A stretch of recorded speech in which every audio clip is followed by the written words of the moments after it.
너 미쳤니? 지금 무슨 지금 짓인지 제정신이야? 감히 시어머니 될 사람 얼굴에 물을 끼얹어? 내 부모가 너를 그렇게 가르치든 지금 무슨 가정교육을 도대체 어떻게 받았길래 천한 것들이 예의라고는 눈을 씻고 찾아봐도 없어? 가정교육? 지금 내 앞에서 가정교육을 운운해요? 당신이야말로 나이 처먹고 돈독만 올라서 아들 장사하려는 주제에 어디서 우리 부모님을 들먹여. 내가 참다 못해서 하는 말인데 그 잘난 의사 아들 너나 평생 끼고 사세요. 5억? 지나가던 개가 웃겠다. 이 더러운 혼수 장사 오늘로 끝이야. 파혼해. 당장 내 눈앞에서 꺼지라고. 방금 들으신 이 숨막히는 대화 막장 드라마의 예고편이 아닙니다. 바로 지난주 강남의 한 고급 한정식집에서 실제로 벌어진 상견례 현장의 모습입니다. 고상한 클래식 음악이 흘러야 할 상견례장이 순식간에 비명과 고성이 오가는 아수라장이 되고 말았는데요. 오늘 여러분께 들려드릴 이야기는 단순한 고부 갈등썰이 아닙니다.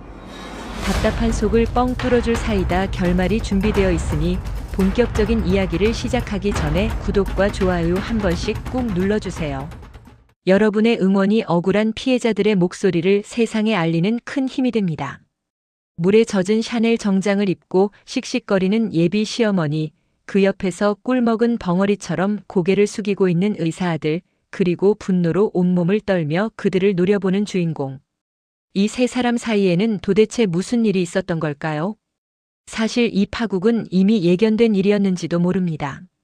사랑이라는 이름으로 포장된 착취, 그리고 요즘 다들 이렇게 한다는 말로 교묘하게 예비 며느리를 가스라이팅 해온 그들의 악랄한 수법을 알게 된다면 아마 여러분도 당장 달려가서 물 한 바가지 더 뿌려주고 싶으실 겁니다.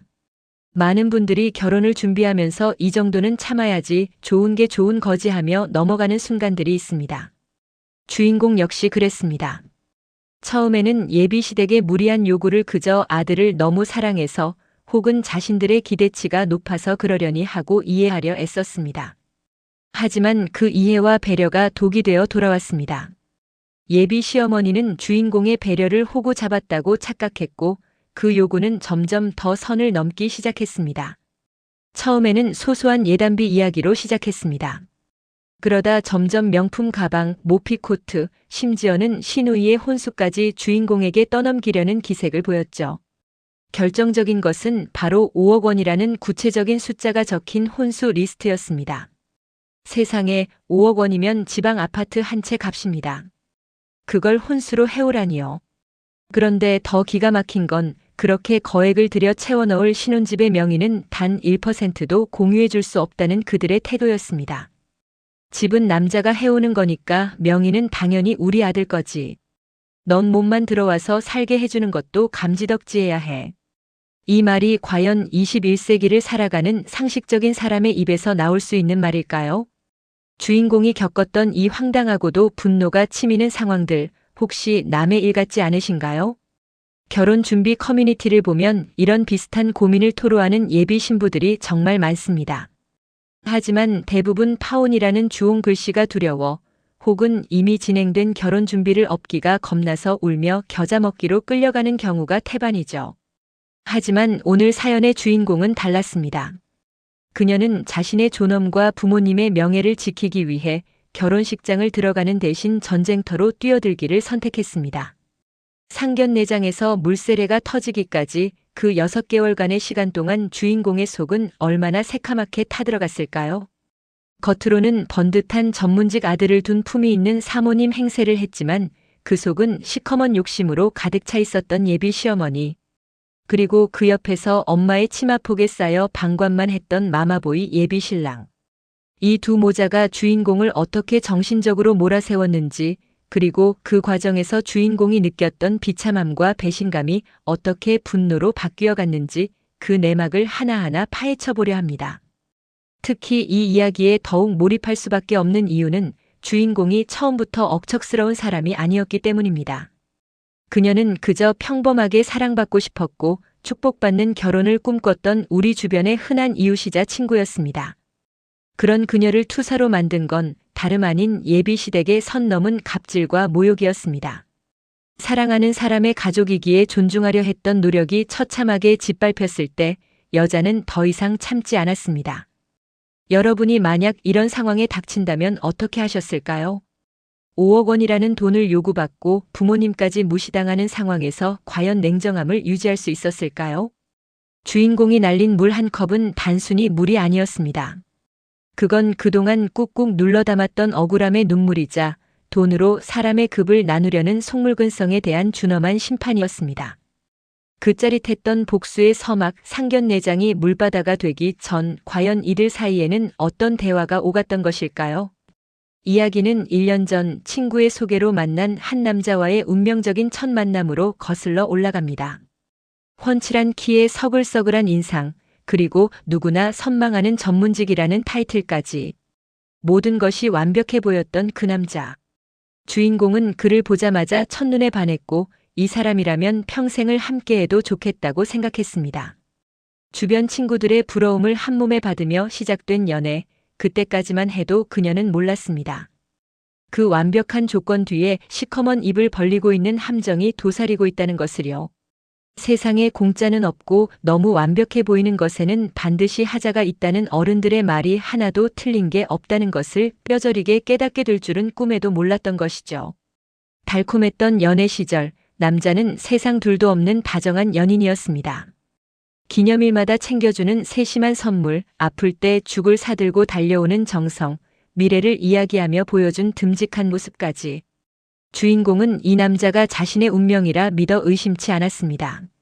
하지만 결혼 이야기가 오가고 본격적으로 양가 부모님을 뵙기 시작하면서 그 견고했던 믿음에는 조금씩 금이 가기 시작했습니다.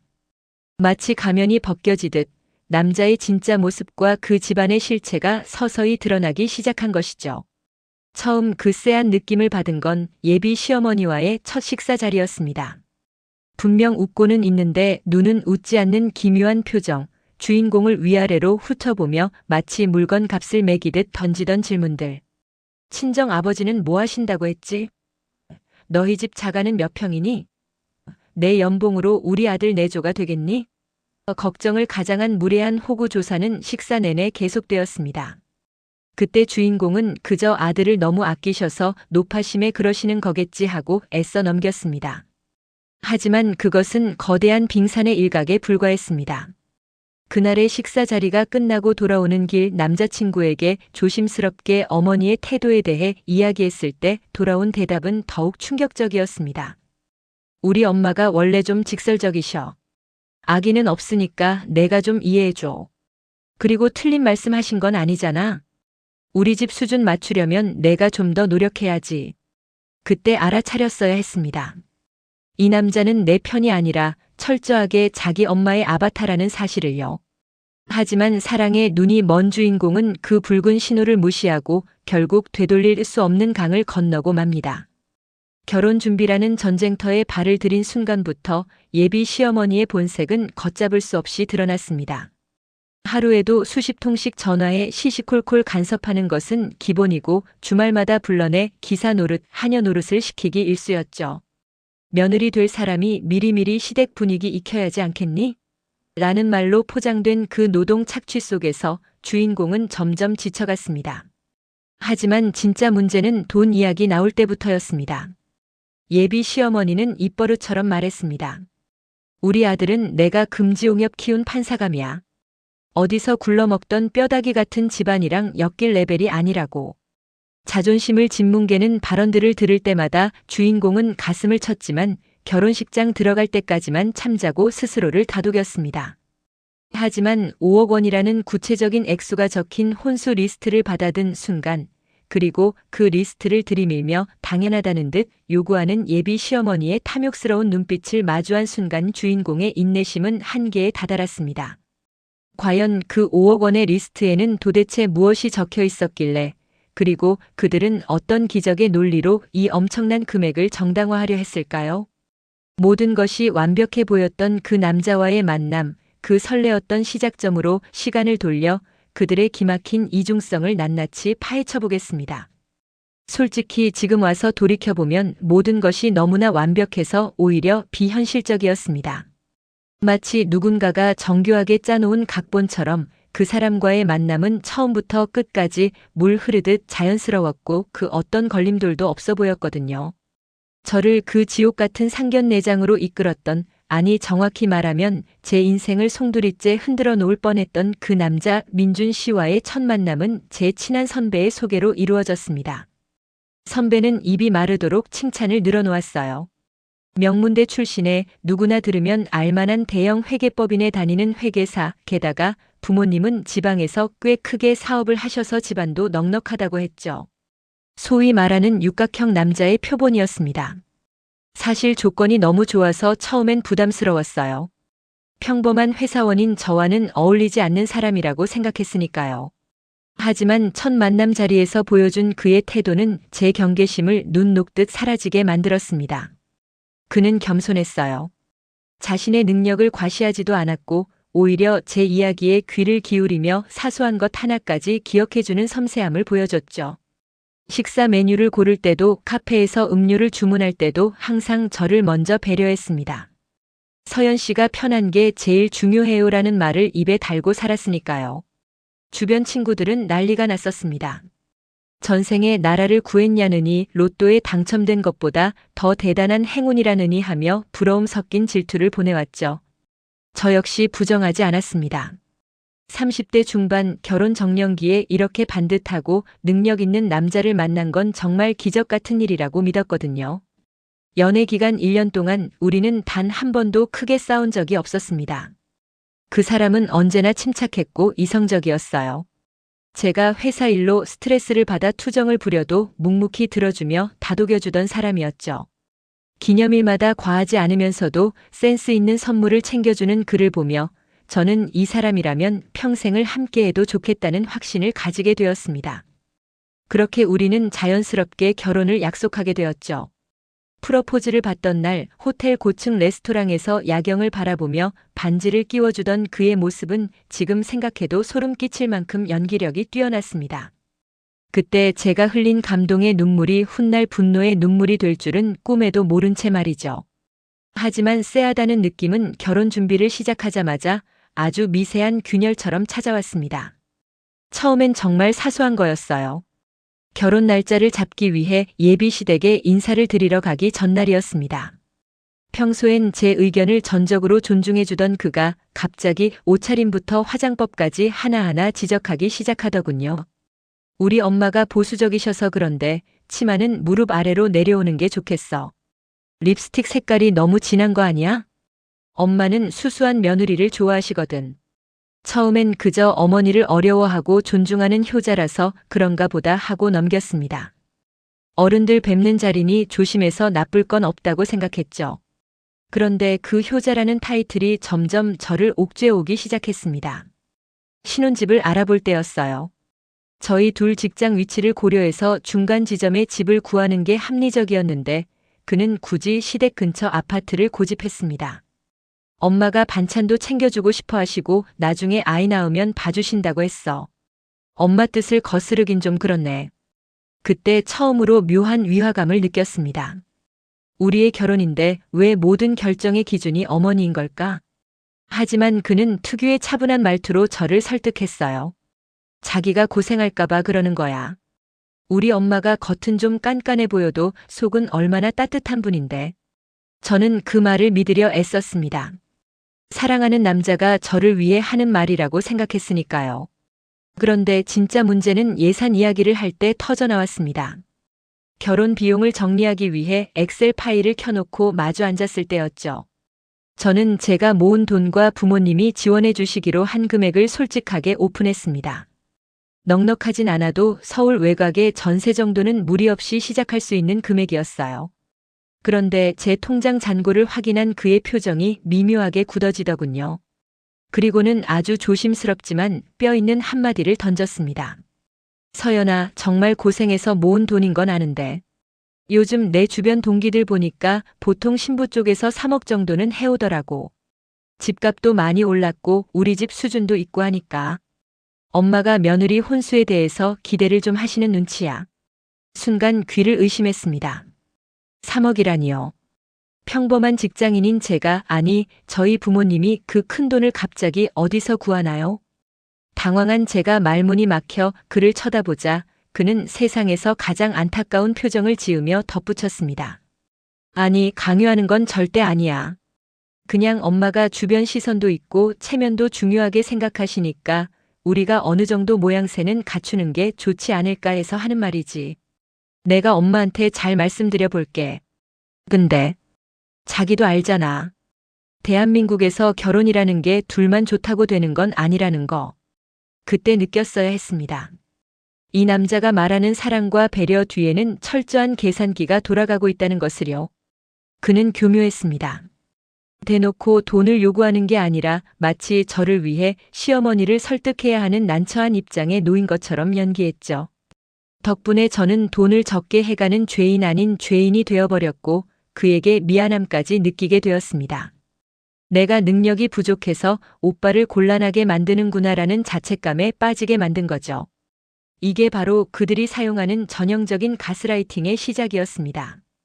그날 이후 데이트는 더 이상 즐겁지 않았습니다. 밥을 먹을 때도 차를 마실 때도 돈 이야기가 빠지지 않았거든요. 그는 틈만 나면 누구네 와이프는 이번에 외제차를 해왔다더라. 내 친구 놈은 처가에서 병원을 차려줬다더라 같은 이야기를 농담처럼 흘렸습니다. 제가 표정이 안 좋아지면 그냥 남들 얘기야. 우리랑은 상관없지라며 황급히 수습했지만 그 말들은 가시처럼 제 가슴에 박혔습니다. 마치 너는 왜 그렇게 못해? 라고 묻는 것 같았죠. 불안감이 엄습했습니다. 친구들에게 이 이야기를 털어놓으면 전문직 남편 만나려면 그 정도는 감수해야 한다. 시어머니기만 잘 맞추면 나중에 다구상 받는다라는 현실적인 조언들만 돌아왔습니다. 저 역시 이미 상견례 날짜까지 잡힌 마당에 그리고 주변에 결혼한다고 다 떠벌려 놓은 상황에서 멈추는 게 두려웠습니다. 내가 너무 예민한 걸까? 결혼 앞두고 겪는 메리지 블루 같은 건가? 하며 스스로를 다독였죠. 하지만 결정적인 사건은 예물을 보러 갔을 때 일어났습니다. 백화점 명품관을 돌며 제 가방과 시계, 그리고 그 사람의 시계를 고르는 날이었죠. 시어머니가 골라오라고 했다며 그가 꺼낸 리스트를 보는 순간 저는 제 눈을 의심할 수밖에 없었습니다. 제 것은 300만 원대 가방 하나였는데 그가 차야 할 시계는 2천만 원이 넘는 하이엔드 브랜드 모델이 적혀 있었거든요. 당황해서 그를 쳐다보자 그는 너무나 태연하게, 아니 오히려 당연하다는 듯이 말했습니다. 아, 내가 사람 많이 만나는 직업이잖아. 클라이언트들 상대하려면 이 정도 급은 차줘야 무시 안 당해. 엄마가 그러시는데 남자가 밖에서 기가 살아야 집안이 일어난대. 자기는 뭐 가방 같은 거 욕심 없지? 검소한 게 자기 매력이잖아. 그 순간 머릿속에서 띵하고 경고음이 울리는 것 같았습니다. 검소함이 매력이라던 그 말이 칭찬이 아니라 저를 통제하고 올가매기 위한 수단이었다는 걸 깨달은 거죠. 제 욕망은 사치고 본인의 허영심은 사회생활을 위한 투자로 포장하는 그 뻔뻔한 이중잣대. 하지만 그때까지만 해도 저는 몰랐습니다. 이건 그저 예고편에 불과했다는 것을요.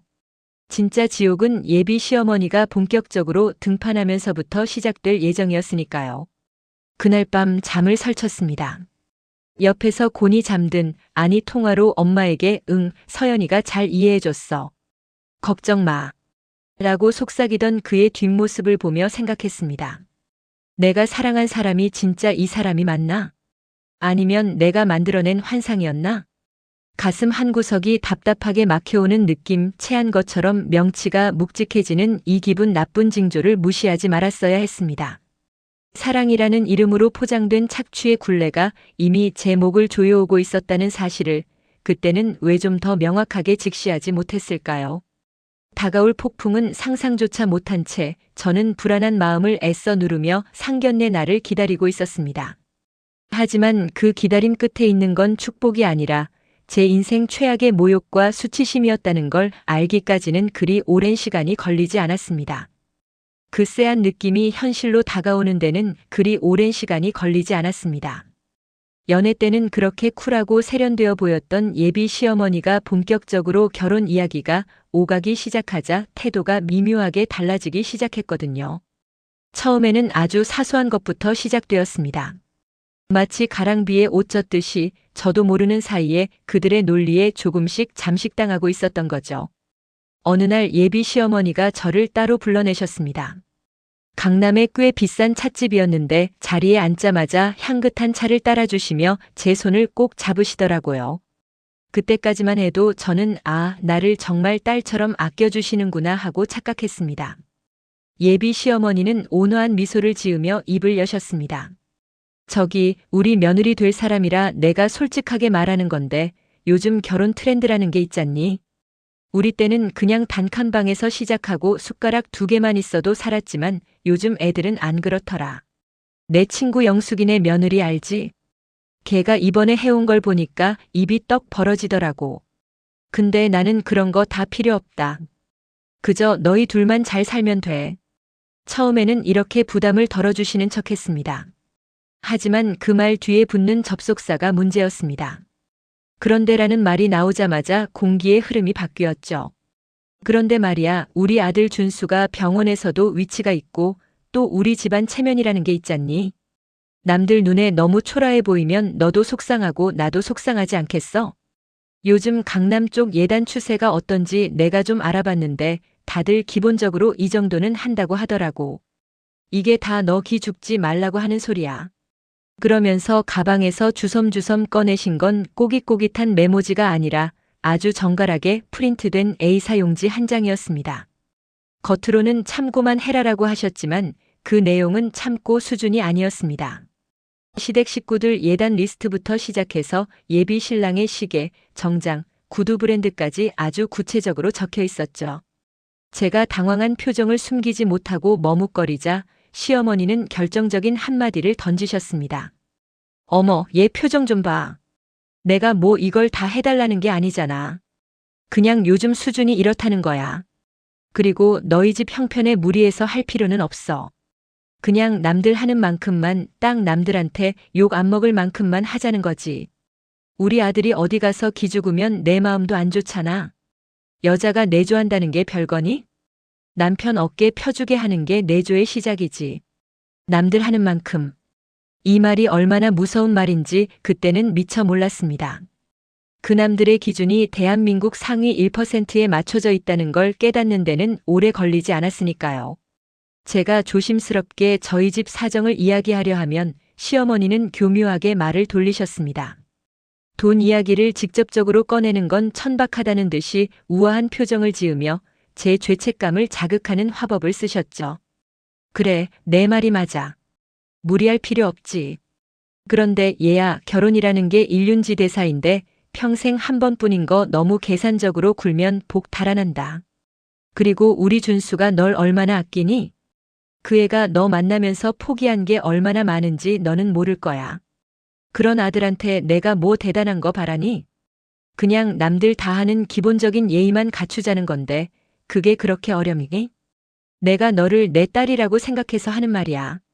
딸 같아서 하는 말이라는 핑계로 시어머니는 점점 더 선을 넘기 시작했습니다. 그릇 세트 하나를 골라도 백화점 명품관이 아니면 취급을 안 하셨고 이불 하나를 봐도 수백만 원짜리 수입 브랜드를 언급하셨죠. 제가 조금이라도 난색을 표하면 즉시 서운한 기색을 내비치며 가스라이팅을 시전하셨습니다. 너 정말 실망이다.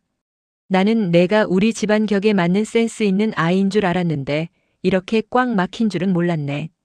요즘 젊은 친구들은 시어머니가 말 안 해도 알아서 척척 센스 있게 준비해 온다던데 너는 하나하나 다 가르쳐줘야 하니? 이게 다 너를 위한 거라니까. 나중에 시집 와서 살림할 때 좋은 거 쓰고 살면 너도 좋고 나도 좋은 거 아니겠어? 이런 대화가 반복되다 보니 저는 점점 제 판단력을 잃어갔습니다. 내가 정말 너무 짠순이처럼 구는 건가? 우리 예비 신랑 체면을 내가 깎아먹는 건가? 하는 자괴감까지 들더라고요. 분명히 무리한 요구인 것 같은데 시어머니의 논리에 휘말리다 보면 어느새 제가 속 좁고 이해심 없는 사람이 되어 있었습니다. 더 기가 막힌 건 예비 신랑의 태도였습니다. 제가 이 황당한 요구들에 대해 넌지시 이야기를 꺼내면 그는 제 편을 들어주기는커녕 불난집에 부채질을 해댔습니다. 자기야, 엄마가 틀린 말 하시는 건 아니잖아. 엄마 친구분들 며느리는 진짜 오단 예단함에 현금 빵빵하게 채워서 보낸다는데 우리 엄마는 그런 거 바라지도 않으시잖아. 그냥 기본만 하자는 건데 자기가 너무 예민하게 받아들이는 거 아니야? 그리고 엄마가 아기가 있어서 그러겠어? 다 우리 잘 살라고 조언해 주시는 거지. 엄마 성격 알잖아. 뒤끝 없고 시원시원하신 거. 뒤끝 없고 시원시원하다는 그 말이 저에게는 칼날처럼 꽂혔습니다. 자신의 요구가 관철될 때만 시원시원하고 조금이라도 뜻대로 안 되면 뱀처럼 차갑게 변하는 그 이중성을 아들은 전혀 모르고 있었던 거죠. 아니, 어쩌면 알면서도 모른 척 방관하고 있었던 건지도 모릅니다. 심지어 시어머니는 결혼 준비 과정에서 툭하면 비교 대상을 끌고 오셨습니다. 어머, 얘. 이번에 내 동창 미희 알지?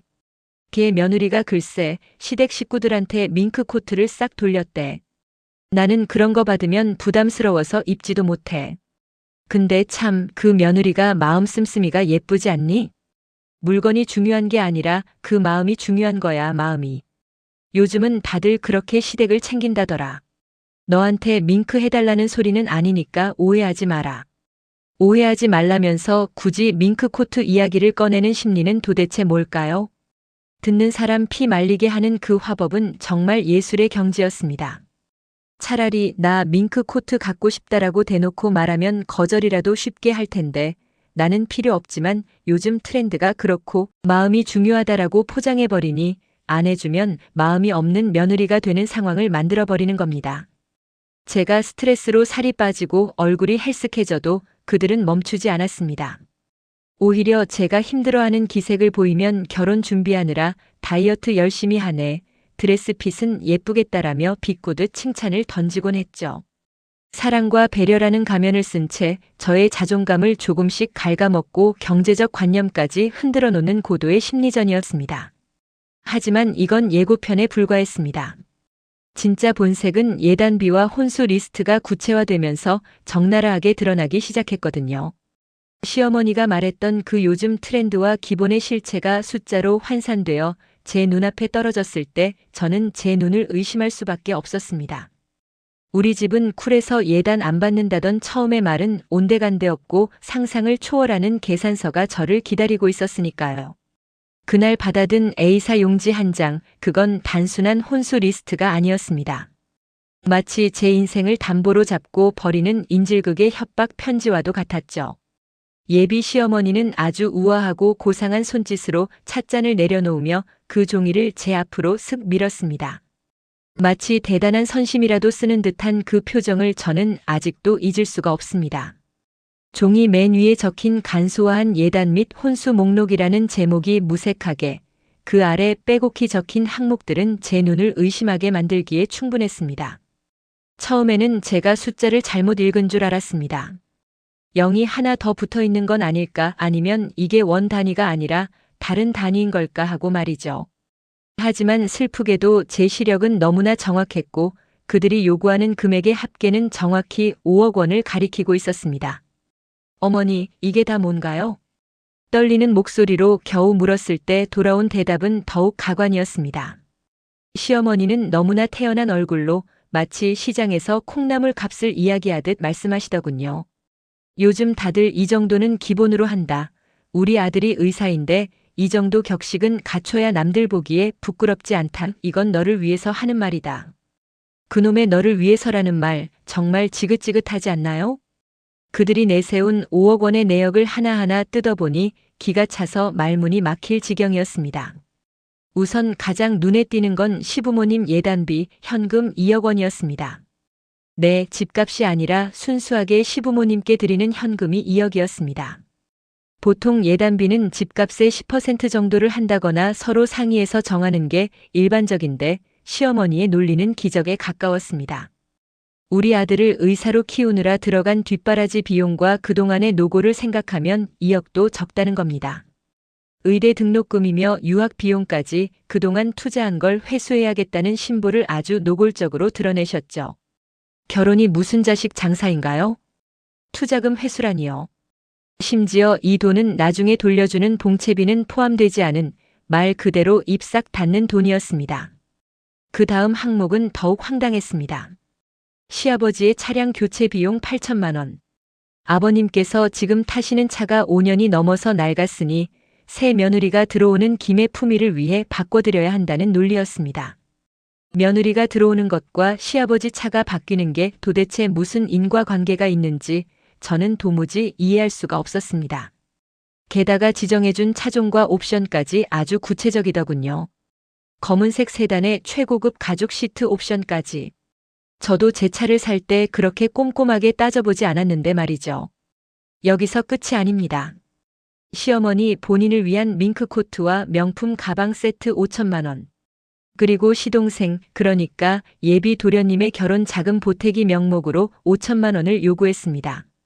아직 여자친구도 없는 시동생 결혼 자금을 왜 형수가 대야 하는 거죠? 시어머니는 형제간의 우애를 돈독히 하려면 형수가 들어올 때 화끈하게 쏴야 한다고 하셨습니다. 형수가 시동생한테 돈을 줘야 우애가 생긴다면 그건 가족이 아니라 돈으로 맺어진 비즈니스 파트너 아닌가요? 나머지 1억 2천만 원은 신혼집에 들어갈 가구와 가전제품 비용이었는데 이것도 브랜드와 모델명을 콕 집어서 지정해 주셨습니다. 백화점 명품관 1층에 있는 그 브랜드들 아시죠? 소파 하나에 2천만 원이 넘는 그 브랜드들로만 꽉 채워져 있었습니다. 제가 고른 취향이나 예산은 철저히 무시당한 채 그저 그들의 과시욕을 채우기 위한 전시장이 될 판이었습니다. 제가 너무 당황해서 아무 말도 못하고 있자 시어머니는 쐐기를 박듯 말씀하셨습니다. 예, 서연아. 우리 아들이 어디 가서 기죽으면 안 되잖니. 내가 해오는 게 시원찮으면 병원 사람들이나 친척들이 뒤에서 수군대.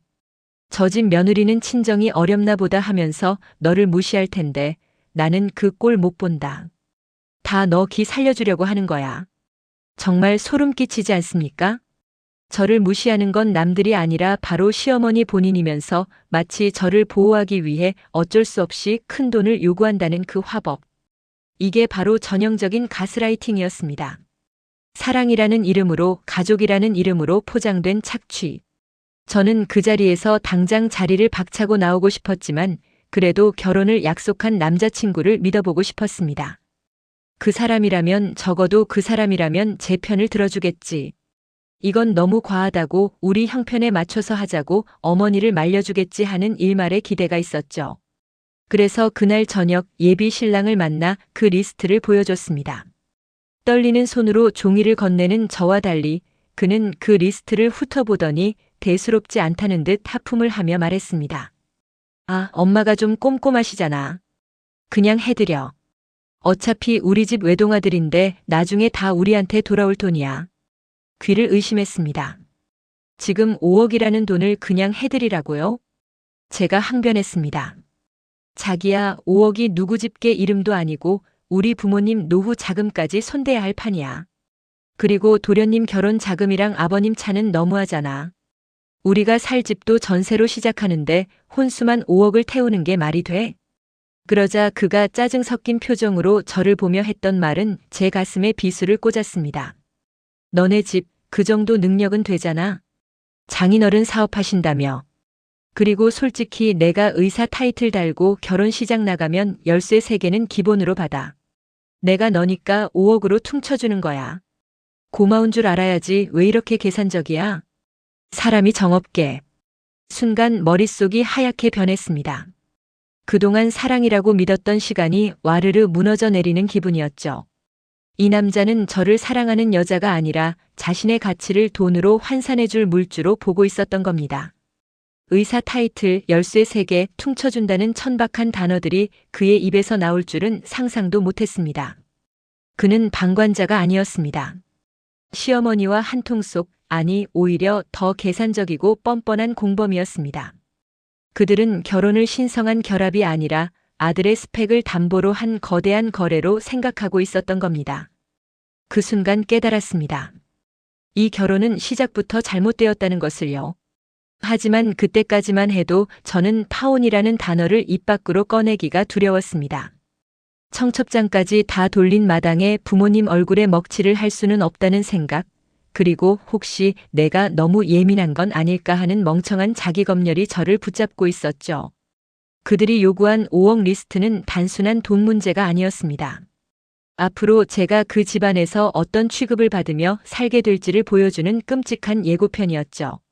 돈으로 며느리의 길을 죽이고 돈으로 서열을 정하고 돈으로 효도를 강요하는 그들의 천박한 계산법. 며칠 뒤 시어머니에게서 다시 전화가 왔습니다. 리스트에 적힌 것들은 언제쯤 준비되냐는 독촉 전화였죠. 제가 우물쭈물하며 확답을 못하자 시어머니는 목소리를 싹 바꾸며 이렇게 덧붙이셨습니다. 아, 그리고 서연아. 내가 깜빡한 게 있는데 예단 들어올 때 이불은 꼭 무형문화재 장인이 만든 걸로 해와야 한다. 우리 집안 피부가 좀 예민해서 백화점 기성품은 못 써. 알겠지?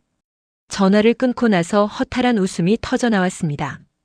5억 원어치 혼수를 요구하면서 고작 이불 하나까지 까다롭게 구는 그 디테일함. 그들의 탐욕에는 끝이 없었습니다. 하지만 이건 시작에 불과했습니다. 이 터무니없는 혼수 요구 뒤에는 더 큰 함정이 상상조차 할 수 없었던 파렴치한 요구가 기다리고 있었으니까요.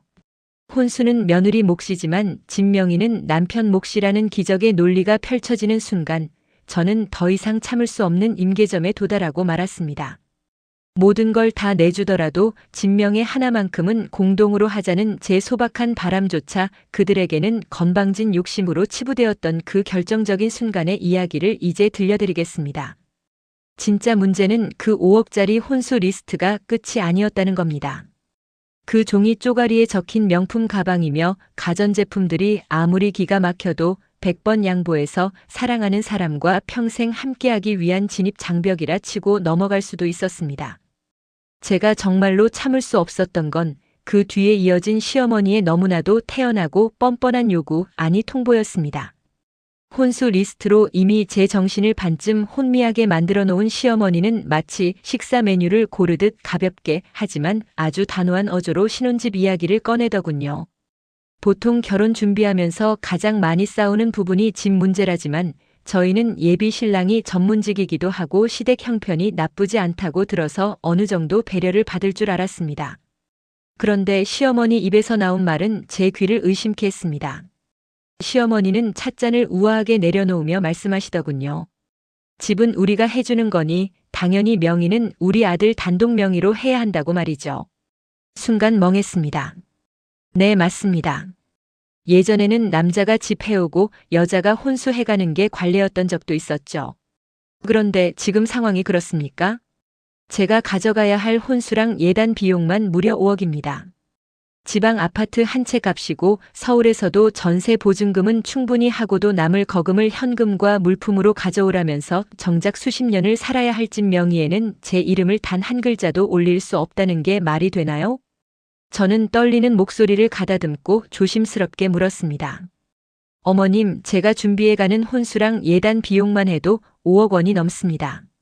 요즘은 반반 결혼도 많이 하고 기여도에 따라서 공동 명의를 하는 추세인데 단독 명의는 조금 서운합니다. 라고요. 최대한 예의를 갖춰서 하지만 할 말은 해야겠기에 꺼낸 말이었습니다. 그러자 시어머니 표정이 순식간에 싸늘하게 식더군요. 마치 감히 아랫사람이 윗사람의 결정에 토를 단다는 듯한 눈빛이었습니다. 그리고는 기가 차다는 듯 헛웃음을 치며 말씀하시더군요. 예, 너 지금 계산기 두드리니? 사랑해서 결혼하겠다는 애가 벌써부터 니거 내 거 따지고 드는 게 참 보기 안 좋다. 우리 아들이 어떤 아들이니? 의사야, 의사. 사회적 체면이 있고 위신이 있는데 마누라랑 진명에 반반 나눠 가졌다고 소문나면 남들이 뭐라고 하겠니? 남자가 기가 죽어서야 어디 바깥일 제대로 하겠어? 그리고 엄밀히 말해서 집은 자산이고 혼수는 소모품 아니니. 내가 해오는 냉장고, 세탁기, 그거 10년 지나면 똥값 되는 거야. 하지만 집값은 계속 오르지. 가치가 다른 걸 가지고 와서 똑같은 권리를 주장하면 도둑놈 신부 아니냐? 순간 머리를 한 대 얻어맞은 것 같았습니다. 5억이라는 돈이 소모품이라고요? 그 돈이면 그 집 대출금의 절반은 갚고도 남을 돈이었습니다. 시어머니 논리대로라면 저는 시간이 지나면 쓰레기가 될 물건들에 5억을 쏟아붓고 집안 살림 채워 넣는 파출부나 다름없는 신세가 되는 셈이었습니다. 나중에 혹여나 이혼이라도 하게 되면 저는 다 낡아빠진 가전제품이랑 헌 옷까지나 챙겨서 나가라는 소리나 다름없었으니까요. 이건 결혼이 아니라 철저하게 저를 착취하려는 불공정 노예계약이나 마찬가지였습니다. 너무 억울하고 분해서 옆에 앉아있는 예비 신랑을 쳐다봤습니다. 우리가 연애할 때 늘 말했잖아요. 서로 평등하게 존중하며 살자고. 제 편이 되어줄 거라고 믿었습니다. 그동안 보여줬던 그 다정함과 합리적인 사고방식이라면 어머니의 저 말도 안 되는 억지를 중간에서 끊어줄 거라고 생각했죠. 자기야, 이건 아니지 않아? 어머니 말씀이 너무하시잖아 라고 말해주길 간절히 바랐습니다. 그런데 그 순간 제가 사랑했던, 아니 사랑한다고 믿었던 그 남자의 입에서 나온 말은 제 심장에 비수를 꽂았습니다. 엄마 말이 맞아. 당신이 좀 이해해줘. 우리 엄마가 틀린 말하는 분 아니잖아. 그리고 어차피 우리가 평생 같이 살 건데 명의가 뭐가 중요해? 당신 나 못 믿어? 결혼 시작도 전에 이혼할 생각부터 하는 거 아니면 그냥 엄마 하자는 대로 해드리자. 효도하는 셈 치고. 그 순간 제 마음속에서 무언가가 와르르 무너져 내리는 소리가 들렸습니다. 그토록 지적이고 젠틀해 보였던 전문직 남편감은 온데간데 없고 그저 엄마 치마폭에 쌓여서 앵무새처럼 엄마 말만 따라하는 마마보이 한 명만 덩그러니 앉아있더군요. 명의가 중요하지 않다면 왜 굳이 단독 명의를 고집하는 걸까요? 저를 믿는다면 왜 제 이름은 넣어줄 수 없다는 걸까요?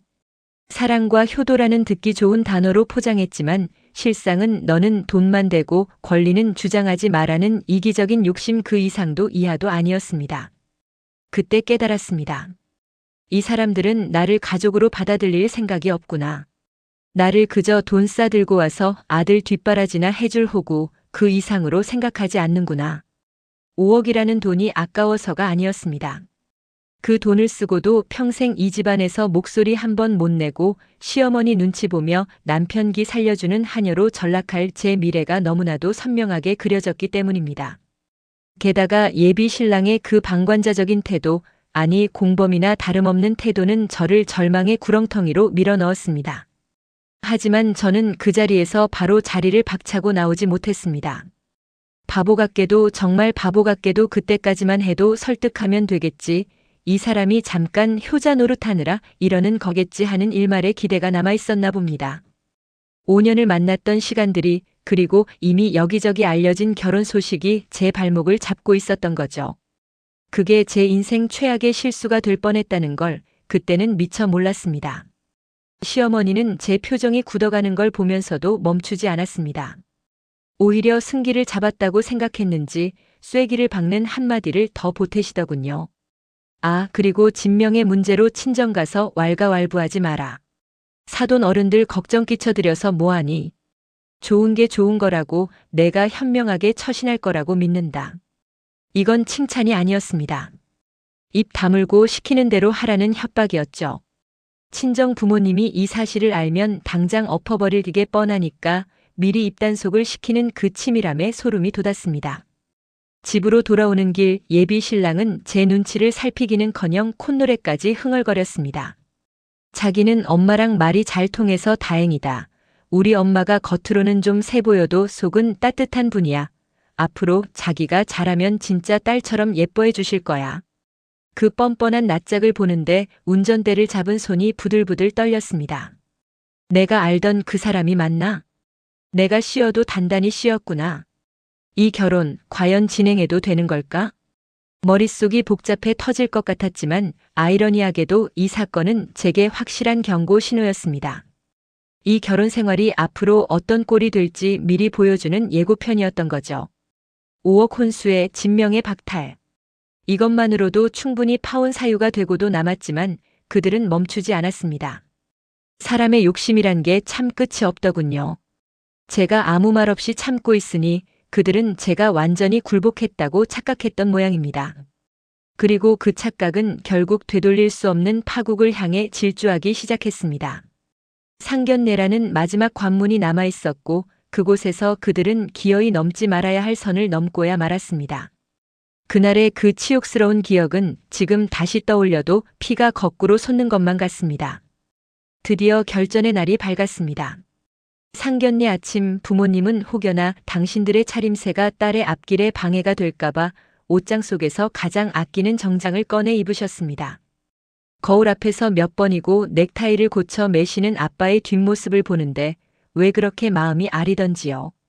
평생 가족을 위해 헌신하신 두 분이 죄인처럼 긴장하고 계신 모습에 가슴 한구석이 묵직하게 내려앉았습니다. 저는 애써 밝은 표정을 지으며 부모님의 손을 잡고 예약해둔 한정식 집으로 향했습니다. 그때까지만 해도 저는 일말의 희망을 품고 있었나 봅니다. 얼굴을 맞대고 이야기하면 어른들끼리의 만남이니 적어도 기본적인 예의는 지키지 않을까 하고 말이죠. 하지만 그 기대가 얼마나 어리석은 것이었는지 깨닫는 데는 그리 오랜 시간이 걸리지 않았습니다. 약속 시간이 10분, 20분이 지나도록 예비 시댁 식구들은 나타나지 않았습니다. 초조해하는 저와 달리 부모님은 차가 막히나 보다, 중요한 자리라 준비가 늦어지시나 보다 하며 오히려 저를 다독이셨습니다. 30분이 지나서야 문이 벌컥 열리고 예비 시어머니와 그 남자가 들어왔습니다. 미안한 기색이라곤 전혀 찾아볼 수 없는 당당한 표정이었습니다. 늦어서 죄송하다는 말 한마디 없이 자리에 털썩 앉으며 내뱉은 첫마디는 인사가 아니었습니다. 어우, 여기 주차장이 왜 이리 협소해요? 차 긁힐까봐 들어오는 내내 조마조마했네. 강남에 좋은데 널렸는데 굳이 이런 구석진 곳을 잡은 이유가 뭐예요? 시작부터 불평이었습니다. 저희 아빠가 짐짓 웃으며 멀리 오시느라 고생 많으셨습니다 하고 인사를 건넸지만 예비 시어머니는 눈길 한번 제대로 주지 않고 물수건으로 손을 닦으며 건성으로 대꾸했습니다. 네, 오죽하면 늦었겠어요. 그 무례한 태도에 순간 정적이 흘렀지만 아빠는 분위기를 깨지 않으려 애써 화제를 돌리셨습니다. 음식 주문을 마치고 어색한 공기가 감도는 가운데 예비 시어머니의 시선이 저희 부모님을 위아래로 훑기 시작했습니다. 마치 물건의 등급을 매기는 듯한 그 노골적인 눈빛에 엄마가 민망한 듯 옷매무새를 가다듬으셨습니다. 사돈, 말씀 편하게 하세요. 우리 아들이 집에 가서 입이 마르도록 칭찬을 하길래 제가 기대를 좀 많이 했나 봅니다. 검소하게 사시는 것 같아 보기 좋네요. 요즘 사람들 겉멋만 들어서 명품 휘감고 다니는데 참 소박하시고. 칭찬을 가장한 명백한 비아냥이었습니다. 소박하다는 단어에 힘을 주어 말하는 그 뉘앙스에는 가난해서 꾸밀 줄도 모른다는 조롱이 섞여 있었으니까요. 옆에 앉은 예비 신랑을 쳐다봤습니다. 평소 같으면 엄마 왜 그래 하며 말렸어야 할 사람이 그저 휴대전화만 만지작거리며 이 상황을 방관하고 있었습니다. 그때부터 제 심장 박동이 빨라지기 시작했습니다. 하지만 진짜 문제는 음식이 나오고 본격적인 대화가 시작되면서부터였습니다. 예비 시어머니는 젓가락으로 음식을 뒤적거리며 본격적으로 본색을 드러냈습니다. 며칠 전 제가 받았던 그 황당한 혼수 리스트 이야기를 부모님 면전에서 꺼낸 것입니다. 그나저나 예단이랑 혼수 목록은 확인하셨죠? 제가 우리 며느리 될 아이한테 꼼꼼하게 일러뒀는데 준비는 잘 되어가나 모르겠네요. 우리 집안 수준에 맞추려면 그 정도는 기본인 거 아시죠? 아빠가 조심스럽게 입을 떼셨습니다. 네, 전해 들었습니다. 그런데 사부인 말씀하신 금액이 5억 원이더군요. 저희 형편에 당장 융통하기에는 다소 큰 금액이라 혹시 조금 조율이 가능할지 의논드리고 싶었습니다. 집 문제도 그렇고. 아빠의 말이 끝나기도 전에 예비 시어머니가 콧방귀를 뀌며 말을 잘랐습니다. 조율이요? 사돈, 지금 시장통에서 물건값 깎으러 오셨어요? 제가 뭐 없는 살림에 무리한 요구를 한 것도 아니고 제 아들이 의사예요, 의사. 남들은 의사 사위 얻으려고 병원 열쇠까지 해준다는데 저는 양심적으로 딱 필요한 것만 적어보낸 겁니다. 게다가 집은 우리 쪽에서 해오잖아요. 저는 참다 못해 끼어들었습니다. 어머님 집을 해오신다니요. 그 집, 그 사람 명의로 하고 대출 이자도 같이 갚아나가야 한다고 하셨잖아요. 사실상 저희가 들어가는 돈이나 마찬가지인데 혼수 5억을 온전히 저희 보고 다 하라는 건 너무 부당해요. 그러자 예비 시어머니의 표정이 순식간에 싸늘하게 변했습니다. 식탁을 탁 치며 언성을 높이시더군요. 예끼, 어디 어른들 말씀하시는데 끼어들어. 가정교육을 어떻게 받았길래 버르장머리가 없어? 그리고 너 계산이 참 이상하다. 집 명의가 누구 것이든 간에 당장 너희가 살 집을 우리가 마련해 주는 건 팩트 아니니? 내 아들이 뼈 빠지게 공부해서 그 위치까지 올라갔는데 너는 몸만 와서 숟가락 얹겠다. 요즘 젊은 애들 영악하다더니 딱 그 짝이네. 엄마의 얼굴이 사색이 되었습니다. 딸이 눈앞에서 모욕을 당하는데도 혹여나 결혼이 깨질까봐 아무 말도 못하고 고개만 숙이고 계신 모습에 피가 거꾸로 솟는 것 같았습니다. 하지만 예비 시어머니의 폭주는 여기서 멈추지 않았습니다. 솔직히 까놓고 말해서 우리 아들이 아깝다는 생각 안 해보셨어요? 사돈댁 형편 뻔한데 우리가 며느리로 받아주면 감지덕지 해야지 어디서 감히 돈 액수를 가지고 흥정을 하려 드십니까? 5억이 크다면 크고 작다면 작은 돈인데 그 정도 성의도 없이 남의 집 귀한 아들을 거저 가져가시려고요? 딸 자식 키워서 덕 좀 보시려는 신부는 알겠는데 이거 너무 염치 없는 거 아닙니까? 거저 가져가다니요. 덕을 보려다니요. 그 말은 부모님의 가슴에 대못을 박는 소리였습니다. 평생 정직하게 살아오신 부모님을 순식간에 딸 팔아 장사하려는 파렴치한으로 매도하는 그 말에 아빠의 손이 부들부들 떨리는 게 보였습니다. 아빠는 억지로 화를 누르며 침착하게 말씀하셨습니다. 말씀이 좀 지나치십니다. 저희가 딸을 그렇게 키우지 않았습니다. 두 아이가 좋아서 결혼하겠다는 건데 돈 문제로 이렇게까지 말씀하셔야겠습니까? 저희도 해줄 수 있는 만큼은 최선을 다해 지원할 생각입니다만 무리한 요구는 받아들이기 힘듭니다. 그러자 예비 시어머니는 기가 차다는 듯 헛웃음을 터뜨리며 결정적인 한 방을 날렸습니다. 지나치긴 뭐가 지나쳐요? 없는 집에 시집 와서 고생할까봐 배려해줬더니 적반하장이네. 정 그렇게 돈이 아까우면 이 결혼 없던 걸로 하세요. 줄 서 있는 참한 규수들이 한 트럭이에요. 사돈댁 수준 보아하니 노후 준비도 제대로 안 되어 있을 것 같은데 나중에 우리 아들 등골 빼먹을까봐 벌써부터 걱정이네. 5억도 못 태울 집구석이면 수준 차이 나서 어디 사돈 맺겠어요? 급이 맞아야 대화가 통하지 원. 순간 귀에서 B- 소리가 들리는 것 같았습니다. 식당 안의 모든 소음이 사라지고 오직 예비 시어머니의 그 천박한 입만 움직이는 것처럼 보였습니다. 등골을 빼먹는다니. 수준 차이라니. 내 부모님을 나의 뿌리를 송두리째 부정하고 모독하는 그 말들을 듣는 순간 제 안에서 무언가가 뚝 끊어지는 소리가 들렸습니다. 더 이상 이성은 필요 없었습니다. 옆을 보니 엄마는 소리 없이 눈물을 훔치고 계셨고 아빠는 모욕감에 얼굴이 불그락푸르락해져서 고개를 들지 못하고 계셨습니다. 그 모습을 본 순간 저는 결심했습니다. 이따위 결혼 개나 줘버리라고. 그리고 저는 떨리는 손으로 하지만 그 어느 때보다 단호하게 제 앞에 놓인 물컵을 집어들었습니다. 차가운 물컵의 감촉이 손끝에 전해지자 오히려 머릿속은 차갑게 식으면서 명료해졌습니다. 이 미친 상황을 끝낼 사람은 오직 저뿐이었습니다. 예비 시어머니는 여전히 기고만장한 표정으로 팔짱을 낀 채 저를 노려보고 있었습니다. 마치 내가 어쩔 건데? 라고 말하는 듯한 그 오만한 눈빛. 저는 그 눈을 똑바로 쳐다보며 천천히 자리에서 일어났습니다. 그 여자의 얼굴에 서려있던 비웃음이 당황으로 바뀌는 건 정말 찰나의 순간이었습니다. 정적. 그 넓은 한정식집 VIP 룸에 숨소리조차 들리지 않는 무거운 침묵이 내려앉았습니다. 방금 전 예비 시어머니 입에서 나온 그 말은 단순한 실수가 아니었습니다.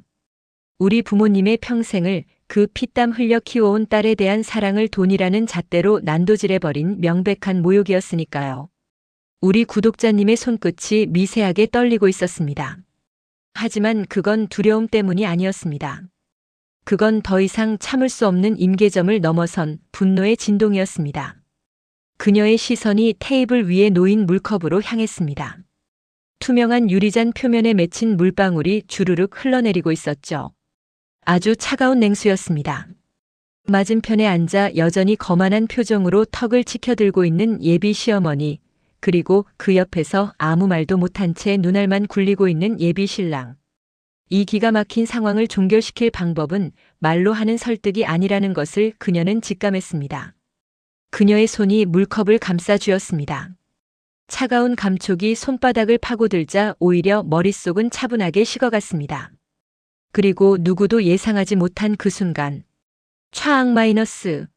날카로운 파열음과 함께 투명한 물줄기가 허공을 가르고 정확히 목표물에 명중했습니다. 그 우아한 척하던 예비 시어머니의 얼굴이 순식간에 물범벅이 되었습니다. 곱게 드라이한 머리카락에서 물이 뚝뚝 떨어지고 비싸다던 화장이 얼룩지며 검은 물이 턱을 타고 흘러내렸습니다. 방금 전까지 독서를 뱉어대던 그 입이 붕어처럼 뻐끔거리며 굳어버렸고 눈앞의 상황을 뇌가 처리하지 못한 듯 정적이 흘렀습니다. 옆에 있던 예비 신랑이 벌떡 일어나며 소리쳤습니다. 야, 너 미쳤어? 지금 우리 엄마한테 무슨 짓이야? 그 고함 소리가 신호탄이었습니다. 우리 주인공 천천히 자리에서 일어나며 서늘한 눈빛으로 그 모자를 내려다보았습니다. 지금껏 결혼 준비하면서 단 한 번도 보여주지 않았던, 아니 보여줄 필요가 없었던 차가운 카리스마가 폭발하는 순간이었습니다. 그녀는 젖은 얼굴을 닦지도 못하고 멍하니 있는 예비 시어머니를 향해 입을 열었습니다. 어머님, 물이 좀 차가우세요? 제 속은 지난 6개월 동안 이것보다 더 시리고 차가웠습니다. 그녀의 목소리는 높지 않았습니다. 하지만 그 낮고 또렷한 발성은 방 안의 공기를 완전히 장악했습니다. 그녀는 숨 쉴 틈도 주지 않고 팩트 폭격을 시작했습니다. 방금 제 부모님께 뭐라 하셨죠? 딸 가진 죄인이라고요? 5억 혼수 해오는 게 요즘 강남 기본 예의라고요? 예의? 지금 예의라는 단어를 입에 올리셨습니까? 제가 그동안 네 하고 웃어주니까 제가 정말 바보 멍청이로 보이셨나 본데 계산기 한번 제대로 두드려 드릴까요? 그녀는 핸드백에서 꼬깃꼬깃 접어두었던 예비 시어머니가 보냈던 그 황당한 혼수 리스트를 꺼내 테이블 위에 탁 하고 내려놓았습니다. 여기 적힌 거 백화점 명품 가전 풀세트, 밍크코트, 시댁 식구들 현금 예단, 외제차 리스비 지원. 다 합치면 얼추 5억 맞습니다. 제가 제 능력으로 모은 돈이랑 부모님이 보태주신 돈 합치면 못해갈 것도 없죠. 사랑하는 사람이고 평생 함께할 가족이라면 제가 5억이 아니라 10억인들 못 쓰겠습니까? 그런데 말입니다. 그녀의 시선이 이번에는 옆에서 씩씩거리고 있는 예비 신랑에게 꽂혔습니다. 너 똑바로 들어. 내가 해온다는 그자가 아파트. 등기부등본 떼어보니까 80%가 대출이더라. 그것도 내 능력으로 받은 것도 아니고 아버님 명에 빌려서 받은 사업자 대출이더만. 결국 껍데기만 내 집이고 실상은 은행 집인 거 내가 모를 줄 알았니? 그래, 대출 있을 수 있어. 같이 갚아나가면 되니까. 근데 뭐? 명의는 죽어도 내 단독 명의로 해야 한다고. 혼수는 내가 5억을 들이붓는데 집 명의에는 내 이름 석자 들어갈 자리가 없다. 이게 결혼입니까? 아니면 어디 호구 하나 잡아서 빚 갚고 떵떵거리고 싶은 대국민 사기극입니까? 예비 시어머니의 얼굴이 불그락푸르락해졌습니다. 반박하려 입을 때려던 찰나 그녀가 손을 들어 제지했습니다. 말 끊지 마세요. 아직 안 끝났습니다. 제가 이 결혼 진행하려고 했던 건 그래도 이 사람이 성실하다고 믿었기 때문입니다. 그런데 오늘 이 자리에서 확실히 알겠네요. 이 남자는 성실한 게 아니라 그냥 마마보이였습니다. 자기 여자가 자기 장인 장모가 당신 엄마한테 말 같지도 않은 모욕을 당하고 있는데 꿀먹은 벙어리처럼 앉아서 눈치만 보고 있는 꼴이라니. 당신 가장이 될 자격도 내 남편이 될 자격도 없어. 당신은 그냥 엄마 품에서 평생 젖병이나 물고 있어야 할 어린애야. 너 말이 너무 심한 거 아니야? 우리 엄마한테 사과해. 남자가 꽥 소리를 질렀지만 그녀는 코웃음을 쳤습니다. 사과? 사과는 너희가 해야지. 우리 부모님 귀한 딸, 너희 집안 빚 갚아주는 현금 인출기로 취급한 거, 그거 사과해야지. 우리 부모님이 너 같은 놈한테 딸 주려고 평생을 바르게 사신 줄 알아? 어디서 감히 가정교육 운운해? 우리 부모님은 적어도 남의 돈 탐내라고 가르치진 않으셨어. 사기치지 말고 정직하게 살라고 가르치셨지. 그래서 내가 지금 이 사기 계약 파기하겠다는 거야. 그녀는 테이블 위에 놓여있던 냅킨을 집어들더니 마치 더러운 것을 만졌다는 듯 손을 털어내며 마지막 쐐기를 박았습니다. 이 결혼 없던 걸로 하겠습니다. 파혼입니다. 위약금, 식장 취소 수수료, 반반 부담할 생각 마세요. 귀책 사유 100% 그쪽한테 있으니까 청구서 날아오면 군말 말고 입금하세요. 만약에 회사나 지인들한테 내 탓이라고 헛소문 내고 다니면 오늘 있었던 이 일 그리고 그쪽 집안 빚 내역이랑 혼수 요구 리스트 싹 다 공개해서 사회적으로 매장시켜 드릴 테니까 각오하시고요. 아시겠어요? 얼어붙은 분위기 속에서 그녀는 떨고 계신 부모님을 향해 돌아섰습니다. 방금 전까지의 도끼 서린 눈빛은 온데간데 없고 세상에서 가장 죄송하고 안타까운 표정으로 부모님의 손을 잡았습니다. 엄마, 아빠. 미안해. 내가 눈이 삐어서 이런 콩가루 집안이랑 엮일 뻔했네. 맛있는 거 사드린다고 해놓고 기분만 망치게 해서 정말 미안해. 나가요, 우리. 더 이상 여기 있을 이유가 없어요. 그녀는 보란듯이 부모님을 모시고 당당하게 룸문을 열어젖혔습니다. 뒤에서 저 건방진 년이 하는 예비 시어머니의 악에 바친 비명 소리가 들려왔지만 그녀는 뒤도 돌아보지 않았습니다. 쾅! 하고 문이 닫히는 소리가 마치 그 지옥 같았던 인연을 끊어내는 단두대의 칼날 소리처럼 통쾌하게 울려 퍼졌습니다. 복도를 걸어 나오는데 다리가 후들거렸지만 가슴 속에는 꽉 막혀있던 체증이 쑥 내려가는 듯한 시원함이 밀려왔습니다.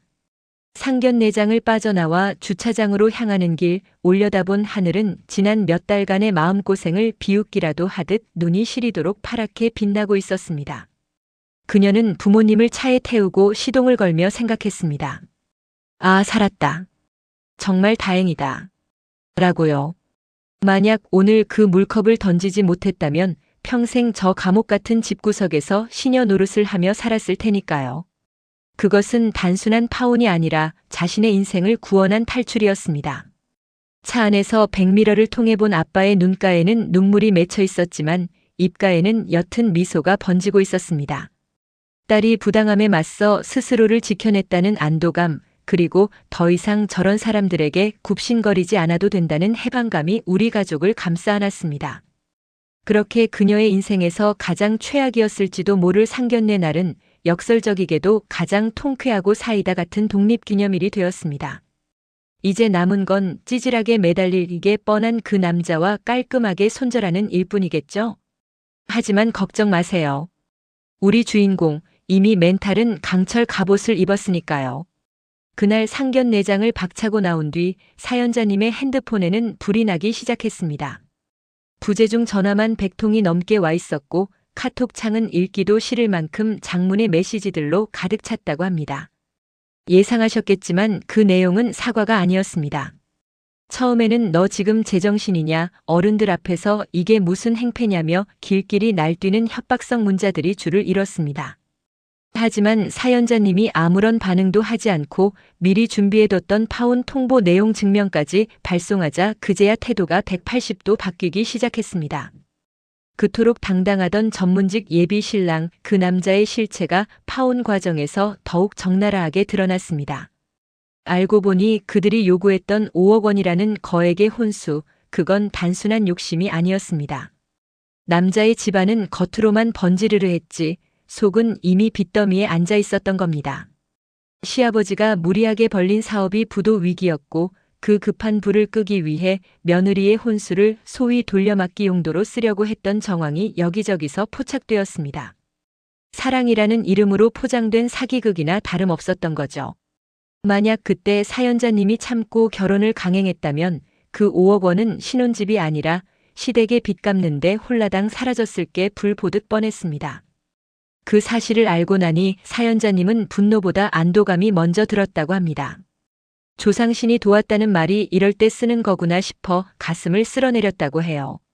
하지만 그 남자는 포기하지 않았습니다.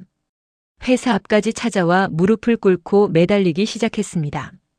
우리 엄마가 표현이 서툴러서 그렇다. 내가 중간에서 역할을 잘 못해서 생긴 오해다. 빚 문제는 내가 해결할 수 있다며 구구절절 변명을 늘어놓았죠. 불과 며칠 전만 해도 진명이는 당연히 자기 거라며 뻔뻔하게 굴던 그 위세는 온데간데 없고 그저 돈줄을 놓치기 싫어 발버둥 치는 비겁한 모습뿐이었습니다. 사연자님은 그 모습을 보고 마지막 남은 미련 한 조각까지 깨끗하게 털어낼 수 있었다고 합니다. 회사 로비에서 사람들 다 보는 앞에서 사연자님은 아주 차분하고 또렷한 목소리로 이렇게 말했습니다.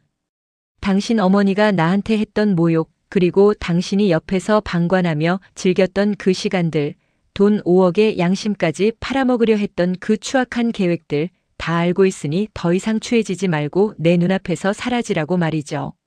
주변 동료들이 수군거리기 시작하자 남자는 얼굴이 벌개져서 도망치듯 사라졌고 그 후로는 다시는 연락이 오지 않았다고 합니다.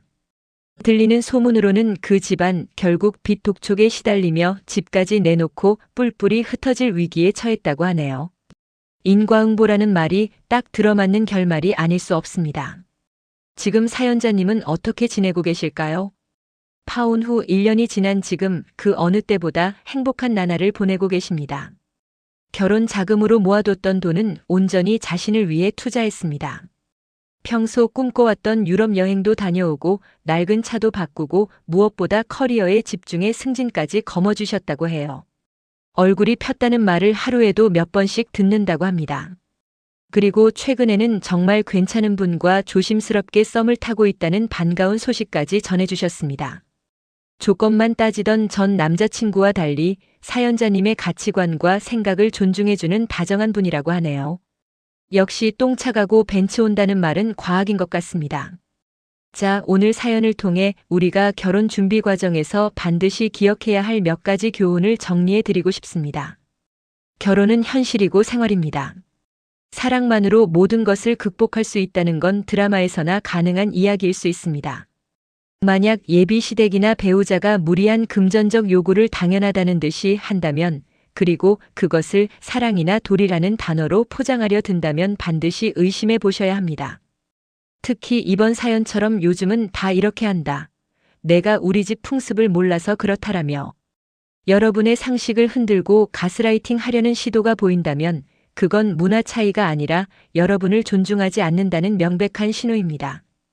결혼 준비 과정에서 느껴지는 쎄한 느낌, 그거 절대 무시하시면 안 됩니다. 여러분의 직감은 생각보다 훨씬 정확합니다. 내가 예민한 건가? 내가 너무 계산적인가? 하며 자책하지 마세요. 여러분이 불편함을 느꼈다면 그건 분명히 어딘가 잘못된 부분이 있다는 증거입니다. 또한 가장 중요한 포인트는 바로 방관자입니다. 시어머니나 시댁 식구들의 무례한 언행을 보고도 우리 엄마가 원래 좀 그래, 내가 좀 참아라며 중재하지 않고 방관하는 남자는 결혼 후에도 절대 여러분의 편이 되어주지 않습니다. 효도는 셀프라는 말이 있죠. 자신의 부모에게 효도하고 싶다면 본인이 직접 해야지, 며느리의 희생과 돈을 통해 대리 효도를 하려는 사람은 배우자로서 자격 미달입니다. 결혼은 나의 존엄성을 해치면서까지 해야 하는 과제가 아닙니다. 혼자일 때보다 둘일 때 더 행복하기 위해 하는 것이 결혼이라는 걸 잊지 마세요.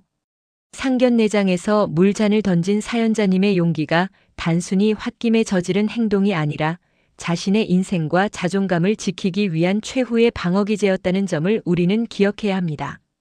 지금 혹시 결혼을 앞두고 비슷한 고민을 하고 계신 분이 있다면, 혹은 부당한 대우를 받으면서도 관계를 끊지 못해 괴로워하는 분이 있다면 오늘 사연자님의 이야기가 작은 용기가 되었기를 바랍니다. 아닌 건 아니라고 말할 수 있는 용기, 나 자신을 가장 소중하게 여길 줄 아는 마음, 그것이 행복한 결혼 생활, 아니 행복한 인생을 위한 첫걸음입니다. 여러분은 그 누구보다 소중하고 귀한 대우를 받아 마땅한 사람들입니다. 부당한 요구에 고개 숙이지 마시고 여러분의 가치를 알아주는 사람과 당당하고 행복한 미래를 그려나가시길 진심으로 응원합니다. 사이다 썰은 여러분의 현명하고 주체적인 삶을 언제나 지지하겠습니다.